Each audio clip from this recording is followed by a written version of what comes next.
Speaking of a world of lost causes, there you go. Here comes one now. One guy who interviewed me once kept the recorder on after he said he'd stopped, and he got all the best stuff afterwards. Yeah. I think we only get 15 minutes. Right.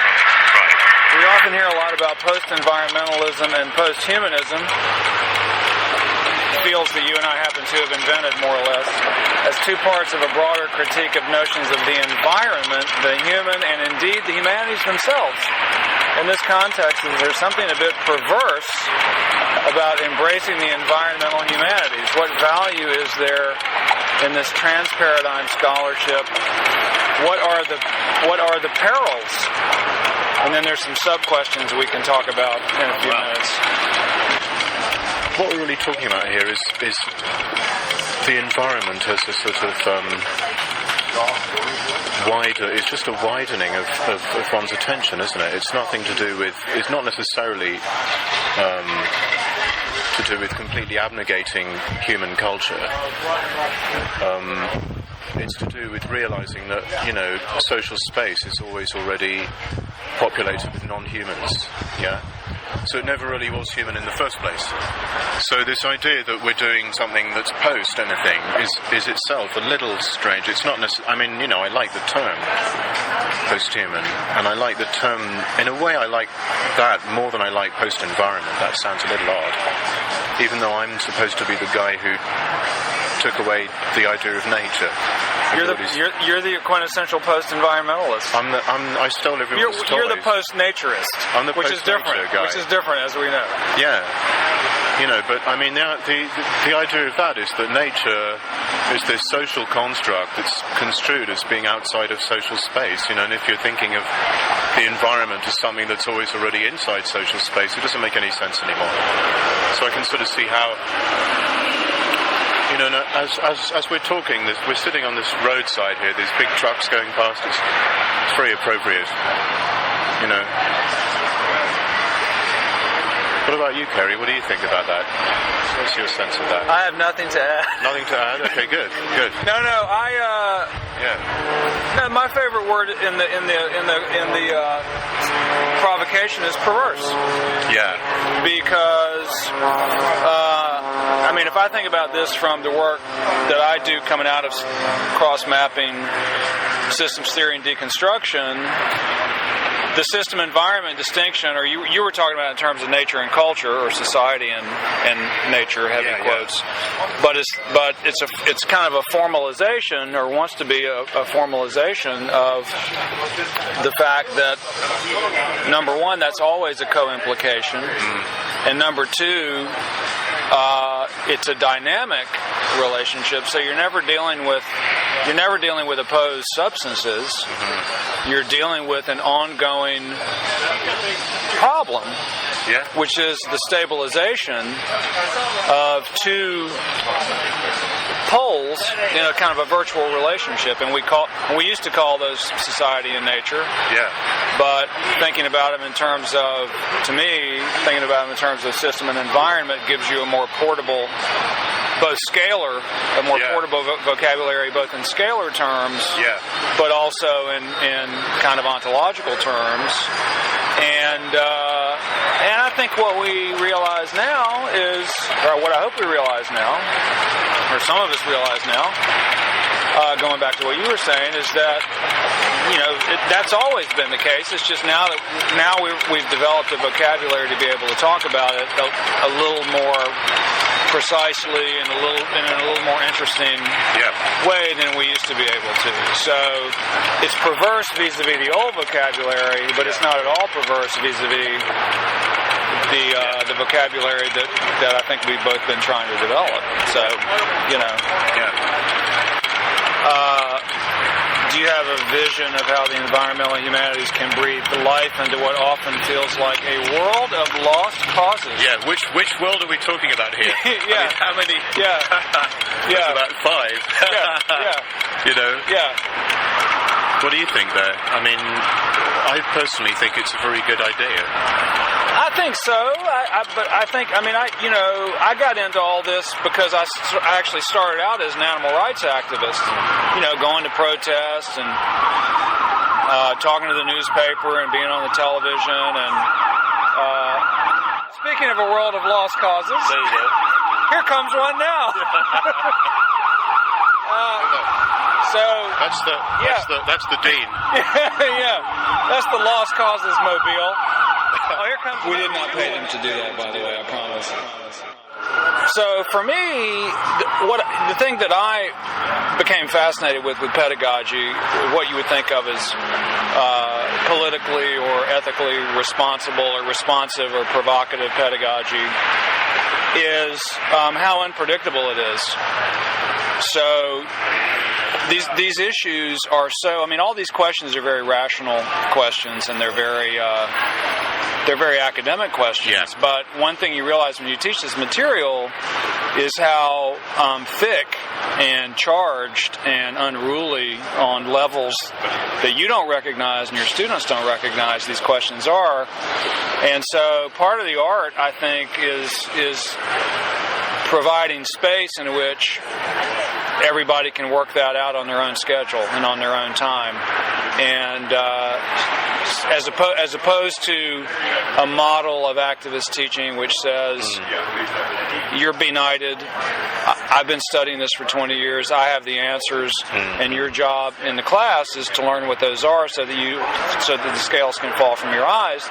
And politics and politics of ecology and the environment and animal rights and all these other issues just doesn't work that way.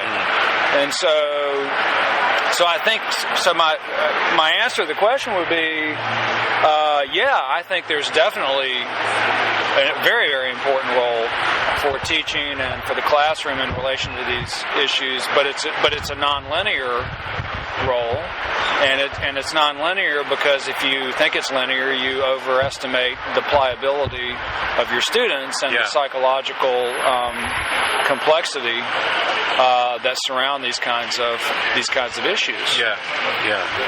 I mean, I'm not sure what lost causes we're talking about here. I mean, if it's tenure. Well, quite. It could be that. The institution of tenure. Yeah. If it's the so-called crisis in the humanities, I don't know. I think that obviously thinking things that are both politically, ethically, spiritually, and philosophically vital, are always good. But I think it's worth, bearing in mind that quite a lot of what we do is talk about stuff that people don't really seem to care about or don't want to care about. And there's a value in that. I was just reading an article in the Times Higher Education supplement about, we should get rid of all the humanities and replace them with, media studies, one of those ones. Well, there's a dumb idea. Yeah, I mean, I think the thing is that there's a universities should probably teach things that do not seem popular, and I think the reason why I'm suspicious of it is that, it's the rhetoric that Fox uses, right? It's like, we're really popular, so therefore we are correct, or we're better than you because we're more popular. And there's something deeply frustrating and even boring and sort of annoying about studying environmental issues, because who wants to know, really? Who really wants to know what happens when you flush the toilet? I mean, the whole system's been designed so you don't have to know that stuff. Bringing it back into your consciousness is intrinsically irritating and boring. And maybe, environmental politics is a drag. I mean, maybe it's going to go on for hundreds of years without necessarily some big cataclysmic, apocalyptic, wonderful change. And like Cary was saying, the scales falling from our eyes. That's very well said, because I think that maybe we're getting people used to the fact that they need to take a much longer temporal view and a much bigger spatial view, and both of those things could be kind of irritating, actually. And a lot of your work recently is about how can that be thought? Yeah. or can it be thought in any familiar sense of the term? And that in a way brings us back to a strong sense of the aesthetic that you were talking about earlier. Totally. As being a crucial, but again, very nonlinear and in some ways seemingly tangential part of the project. But if you understand it this way, it's not tangential at all. It has the role that art has, which is it's conceptualization in another mode with other media, and in ways that just sort of doing policy studies is going to actively distract you from. Yeah, I think the other thing is that we need to train people to make those political interventions. I mean, one thing I'm quite big on right now is they should put Cary here, possibly myself, in charge of the next news conference about climate change.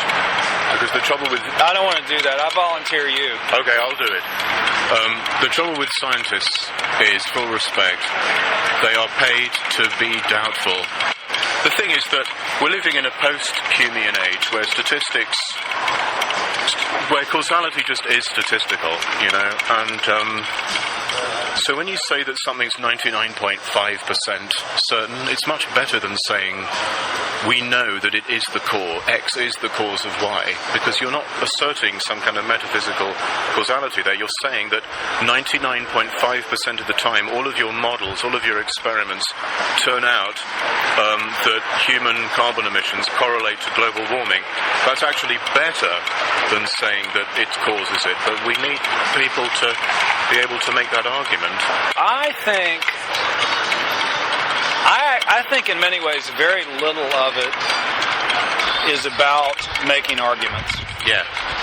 And I think it is a deeply constitutively emotional, irrational, defensive, freaked out, I don't want to know problem that we're dealing with. And I think about all the students I've had when I've been teaching these very hot issues around the exploitation and abuse of animals that's hardwired into just everyday life in the United States.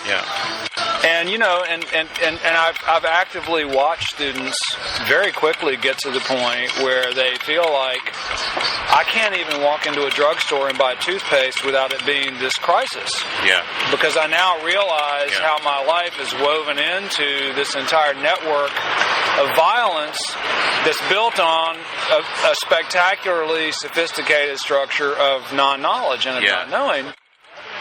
It's really funny. I think I've told you this story. I was giving a talk at a conference on sustainability a few years ago.